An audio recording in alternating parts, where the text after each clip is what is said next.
Welcome to the Deep Dive.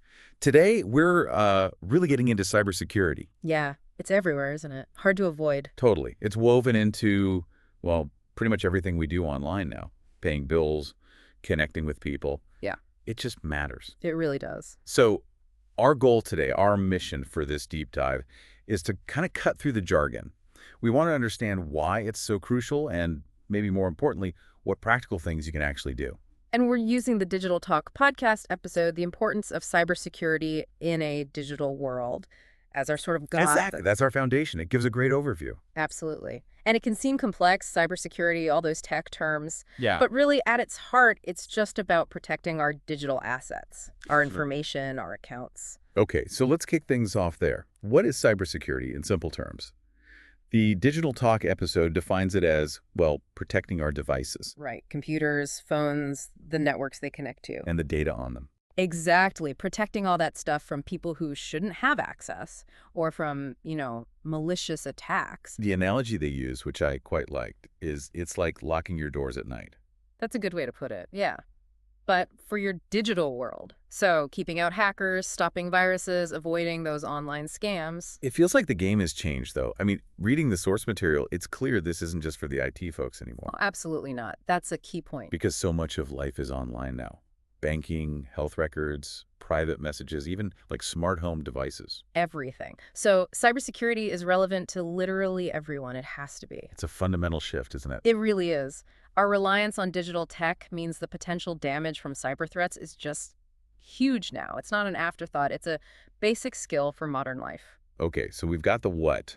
Let's dig into the why. Why is it so vital? Digital Talk highlights a few key areas, starting with protecting our personal information. Yeah, and this is the one that probably hits home for most people. Just think about all the data you have online. Names, addresses, Passwords, credit card numbers, maybe even sensitive health stuff sometimes. and if criminals get hold of that. Well, the consequences can be really severe. We're talking identity theft, serious financial loss, just a massive amount of personal stress. It's nasty stuff. And it's not just us as individuals, right? Businesses hold vast amounts of customer data. What happens when they get breached?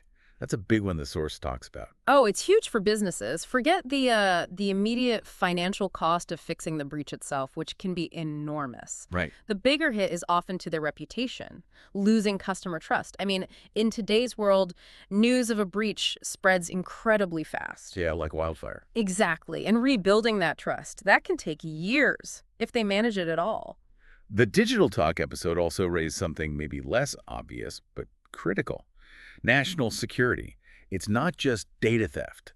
Attacks can target infrastructure. Now we're talking about a whole different level of risk. Can you unpack that a bit? What kind of infrastructure? Think about essential services, power grids, hospitals, transport systems, government networks. Wow.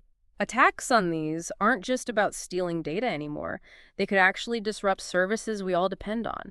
They're a direct threat to public safety, potentially national stability even.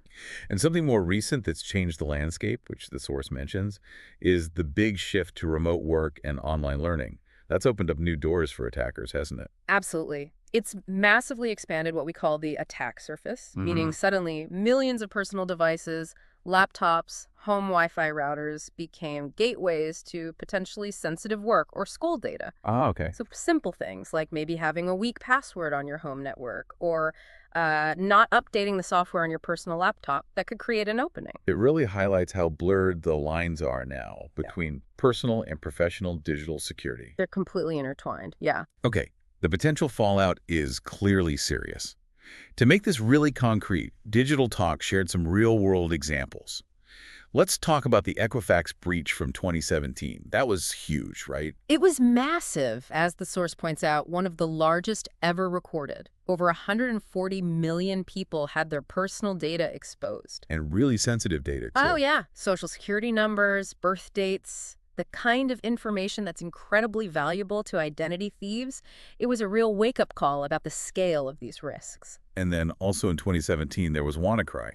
That was different, wasn't it? Ransomware. Yes, WannaCry was terrifying because it locked people and organizations out of their own systems. It spread incredibly fast. How widespread was it? The source says it hit over 200,000 computers in something like 150 countries. And it wasn't just office computers. It affected hospitals, factories, critical infrastructure, And they demanded ransom. and Bitcoin, yeah, Yeah. to unlock the files. It showed how cyber attacks could cause chaos and be directly profitable for the criminals. But it's not always these huge headline events, is it? The source also reminds us about the everyday stuff. Phishing emails, fake websites. Exactly. And these might seem less dramatic, but they are relentless and affect a huge number of people constantly. How do those typically work? Well, often they rely more on tricking people, on social engineering, than on complex tech exploits. Like a convincing email. Yeah, a phishing email might look like it's from your bank or a service you use trying to get you to click a bad link or give up your login details. Fake websites can look incredibly real, too, designed just to steal your information. So vigilance is key there. Constant vigilance. These scams are everywhere, and they can be surprisingly effective if you let your guard down. Okay, we get the threats. They're serious. They're varied. Now, the crucial bit. What can you, the listener, actually do? Digital Talk offers practical steps. Passwords seem like the obvious starting point. Absolutely fundamental. Strong, unique passwords for every account. And please, nothing obvious like password 123 or your pet's name. Easier said than done sometimes, keeping track of them all. True. Which is why the source strongly recommends using a password manager. How do those help? They generate really complex, random passwords, the kind that are mathematically much harder to crack, and they store them securely for you. You just need to remember one strong master password. It makes good password hygiene much easier. Okay, so strong passwords first. But then there's adding another layer, right? Two-factor authentication or 2FA. Precisely. 2FA is a huge security boost. Yeah. It means even if someone does steal your password, they still can't get in without that second factor. And that second factor is usually what? A code to your phone. Typically, yeah. A code sent via text message, or maybe one generated by an authenticator app on your phone. Many services offer it now: email, banking, social media. Turn it on wherever you can. Makes sense. Another piece of advice, keep your software updated. This feels like a constant nag sometimes, but it's important.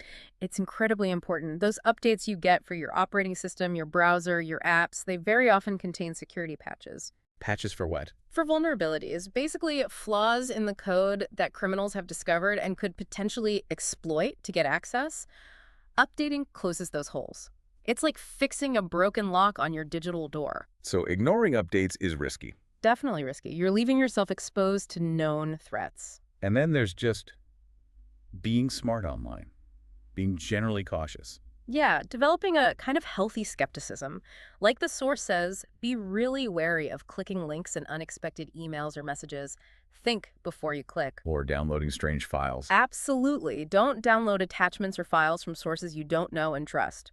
Phishing and malware often spread exactly that way. You have to wonder how often we just click without really thinking. It requires a bit of a mindset shift. It does. Being proactive and questioning things. Finally, Digital Talk mentioned backing up your data.